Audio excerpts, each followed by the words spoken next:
আপনার তো PhD research topic ট্রান্সহিউম্যানিজম। ট্রান্সহিউম্যানিজমের ইসলামের জায়গা থেকে একটা ক্রিটিক করার চেষ্টা। হ্যাঁ, ট্রান্সহিউম্যানিজম এই যে আপনি যে সব ওয়ার্ডগুলা বললেন, মডার্নিটি, সেকুলারিজম, এগুলা কি ট্রান্সহিউম্যানিজমের অংশ? ট্রান্সহিউম্যানিজম আমি বলবো মডার্নিটির যে ইনহেরেন্ট টেন্ডেন্সিগুলো আছে, ট্রান্সহিউম্যানিজম হলো সেটার একটা ইন্টেন্সিফিকেশন বা এটা একটা লজিক্যাল কনক্লুশন। সো মডার্নিটি কিছু পার্টিকুলার বিশ্বাস আছে, ফর এক্সাম্পল বিশ্বাস, প্রগতির যে ধারণা, অটোনমির যে ধারণা, ব্যক্তির স্বাধীনতার বা ব্যক্তির অটোনমির যে ধারণা, এরকম কিছু ব্যাপার আছে। মডার্নিটির ম্যাটেরিয়ালিস্টিক একটা প্যারাডাইম আছে।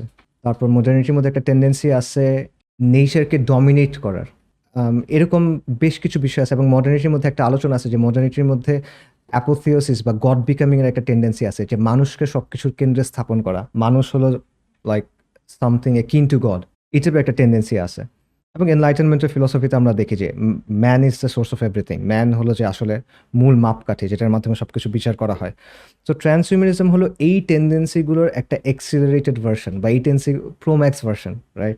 সো ট্রান্সহিউম্যানিজম আলটিমেটলি যেটা বলে যে এতদিন ধরে মানুষের বিবর্তন হয়েছে ন্যাচারাল এভলিউশন, এখন মানুষের বিবর্তন হবে ডিজাইনার এভলিউশন।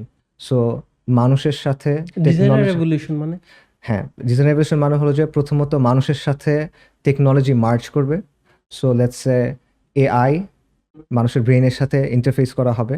তারপর জিন এডিটিং একটা আইডিয়া আছে এখন, এবং এই টেকনোলজি এখন অ্যাভেলেবল অ্যাকচুয়ালি, ক্রিসপার এর মতো কিছু টেকনোলজি আছে। বাচ্চাকে ডিজাইন করা যায়, বাচ্চার চোখের কালার কেমন হবে ফর এক্সাম্পল, তার অ্যাথলেটিক কিছু টেন্ডেন্সি বাড়ায় দেওয়া, এটসেট্রা এটসেট্রা। স্টিল এখনও বিগিনিং পর্যায়ে, বাট এরকম আইডিয়াস আছে যেটা তৈরি করা সম্ভব।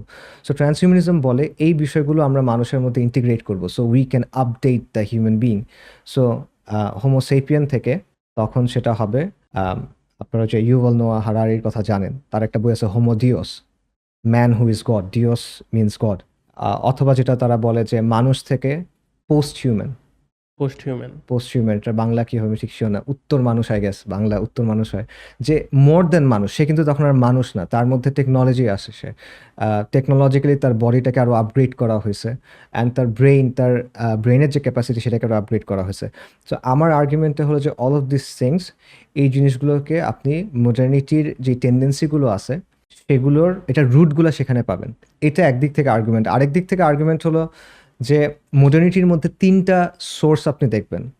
একটা হলো যে রোম, সো দ্যাটস ক্রিশ্চিয়ানিটি। একটা হলো এথেন্স, সেটা হলো যে গ্রিক ফিলসফি। আর আরেকটা হলো ব্যাবিলন, সেটা হলো এসোটেরিসিজম, যেগুলোকে আমরা অকাল্ট বলি এখন, রাইট? সো প্রথম দুটো নিয়ে অনেক আলোচনা হয়, যে মডার্ন ওয়েস্টের উপরে ক্রিশ্চিয়ানিটির প্রভাব নিয়ে অনেক আলোচনা আছে, অনেক কাজ আছে। ওয়েস্টার্ন সিভিলাইজেশনের উপরে গ্রিক ফিলসফির প্রভাব নিয়ে তো অবশ্যই অনেক আলোচনা আছে। বাট এসোটেরিক যে ট্র্যাডিশনগুলো আছে এগুলোরও অনেক বড় প্রভাব আছে এবং এগুলো নিয়ে অনেক চমৎকার আলোচনা আছে।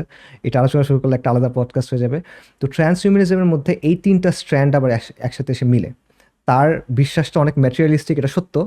আবার তার বিশ্বাসের মধ্যে এমন জিনিস আছে যেটা বেসিক্যালি এসোটেরিক বিশ্বাস, অকাল বিশ্বাস, সুপার ন্যাচারাল ফাউন্ডেশন থেকে আসতেছে, এরকম একটা বিশ্বাস, not logical in that sense, material সেন্সে।